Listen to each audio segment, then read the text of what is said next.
Good afternoon students, once again welcome back. मैं आपका teacher फिर आपके साथ हूँ। अच्छा, आपका ये बीकॉम फर्स्ट सेमेस्टर स्टूडेंट्स के लिए ये लेक्चर है। तो इसमें financial accounting, right, basically first unit में जो आपका ज़्यादातर सिलेबस है फाइनेंशियल अकाउंटिंग के प्रैक्टिकल क्वेश्चन है, अकाउंटिंग इक्वेशन है एंड जर्नल एंट्रीज हैं, राइट, थोड़ी सी, और cash single column double column cash book के थोड़े थोड़े वो आपने 11th में ऑलरेडी किया हुआ है। तो जो आपको टेस्ट में आना है तो उसके लिए उसी हिसाब से मैं आपको जल्दी से ये करवा रहा हूँ। पहले फाइनेंशियल अकाउंटिंग के आपको फॉर्मेट करवाऊंगा, फिर प्रॉफिट एंड लॉस अकाउंट का फॉर्मेट, फिर बैलेंस शीट, तो उसके बाद हम प्रैक्टिकल शुरू करेंगे। तो एज मैं स्टार्ट करता हूँ कि फाइनेंशियल अकाउंटिंग क्या है। एक सब्जेक्ट है फाइनेंशियल अकाउंटिंग आपका, और इसमें यूनिट है फाइनेंशियल अकाउंटिंग, यूनिट भी है आपका फर्स्ट, जिसमें आपके क्वेश्चन होंगे। लेकिन सिर्फ ये आप याद रखिए, जो आपका जो सिलेबस है जो आपको असाइनमेंट टेस्ट में अभी आना है, उसमें कुछ थ्योरीज के चैप्टर भी होंगे। तो फिलहाल आप इसके बारे में हम लोग डिस्कस करते हैं, बाकी मैं आपको अलग से वीडियो बना के भेजता रहूँगा। तो what is a financial accounting? Financial accounting क्या है? फाइनेंशियल अकाउंटिंग के जरिए हम लोग अपने बिजनेस की परफॉर्मेंस के बारे में जान सकते हैं। तो जब भी हम फाइनेंशियल अकाउंटिंग चैप्टर की बात करते हैं, उसमें हमें 3 चीज़ें बनानी पड़ती हैं। उसमें आपके पास ट्रेडिंग अकाउंट है, इनकम स्टेटमेंट भी है, इनकम स्टेटमेंट के अंदर trading account, profit and loss account आ गया, और बैलेंस शीट अलग से। तो हम 1 बाय 1 डिस्कस करते हैं। तो यूनिट फर्स्ट आपका, सबसे पहले हम इसको लिख लेते हैं यहाँ पे। ये आपका ट्रेडिंग अकाउंट है, एक तरह से trading account, trading account, trading account. तो ट्रेडिंग अकाउंट, जैसे बिफोर कंस्ट्रक्टिंग ए हाउस, आपको फाउंडेशन अच्छी होनी चाहिए मकान की, फिर आपका जो मकान स्टेबल रहता है। इसी तरीके से जब आपने अकाउंट्स को शुरू करना है, हर क्वेश्चन का एक फॉर्मेट है, उस फॉर्मेट को अपने दिमाग में बिठाइए।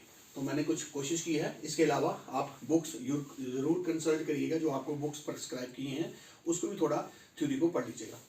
तो trading account, trading account is a statement which is prepared by the businessman to know the gross profit or gross loss of the business. Trading account एक ऐसा स्टेटमेंट है जो बिजनेसमैन कभी भी बना सकता है, और ये देखता है कि उसको बिजनेस में प्रॉफिट हो रहा है या लॉस हो रहा है। नेचुरली प्रॉफिट हो रहा तो बिजनेस चलाएगा, लॉस हो रहा हो तो उसके लिए वो कुछ एक्शन लेगा, अपने लॉस को प्रॉफिट में बदलेगा। तो ट्रेडिंग अकाउंट में ये डेबिट साइड है, ये क्रेडिट साइड है। तो ट्रेडिंग अकाउंट में हमेशा आपके डायरेक्ट एक्सपेंडिचर्स आते हैं।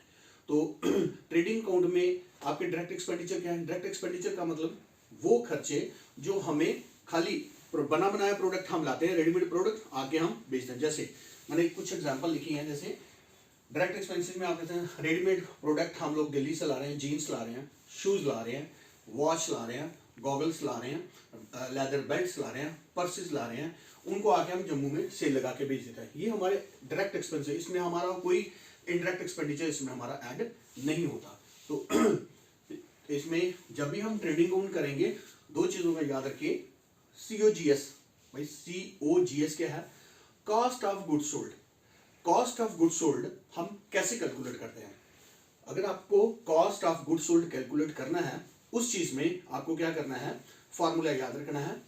Cost of goods sold is equal to opening stock plus purchase, net purchase कर लो। अगर नेट परचेज नहीं है तो परचेज में से परचेज रिटर्न को माइनस करो।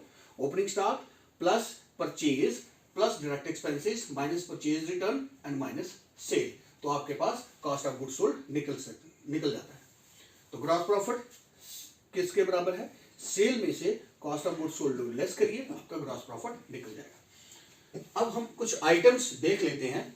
ओपनिंग स्टॉक डेबिट साइड में कि हमारे पास कितना स्टॉक बना हुआ था। परचेज, कुछ प्रोडक्ट परचेज के, रॉ मटेरियल परचेज किया हमने, तो कुछ खराब सी चीजें वो वापस कर दी। जहां परचेज रिटर्न होता है, जहां पर रिटर्न होकर परचेज में से लेस होके बाहर आ जाता है। To wages, add wages outstanding, wages जो हम देते हैं लेबर को, अगर कुछ उनका बकाया है तो उसको भी हम पे करेंगे, बाहर आ गया।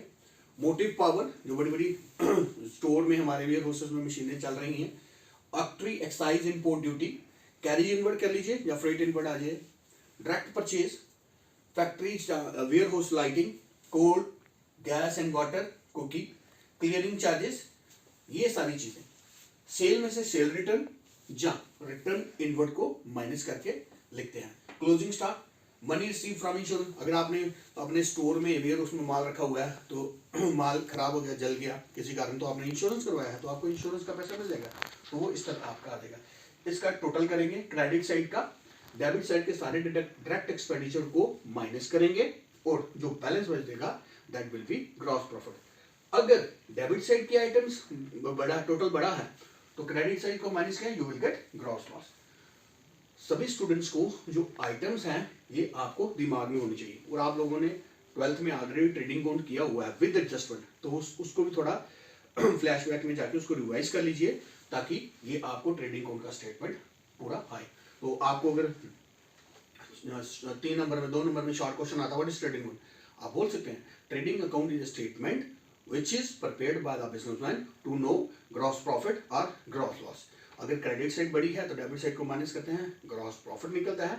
अगर डेबिट साइड बड़ी है और क्रेडिट साइड डेबिट साइड बड़ी है और क्रेडिट साइड छोटी है तो ग्रॉस लॉस निकलेगा। All student should keep in mind all this items. इसके अलावा आप अपनी जो प्रेस्क्राइब बुक है उसको जरूर स्टडी करिए। ये आपके पास ट्रेडिंग अकाउंट का फॉर्मेट था। इसके बाद मैं आपको 1-2 फॉर्मेट और भेजूंगा। पहले इसकी एक क्वेश्चन आपको सॉल्व करके भेजता हूँ, फिर उसके बाद हम आपको profit and loss account format और उसकी प्रॉब्लम्स सॉल्व करेंगे। Thank you.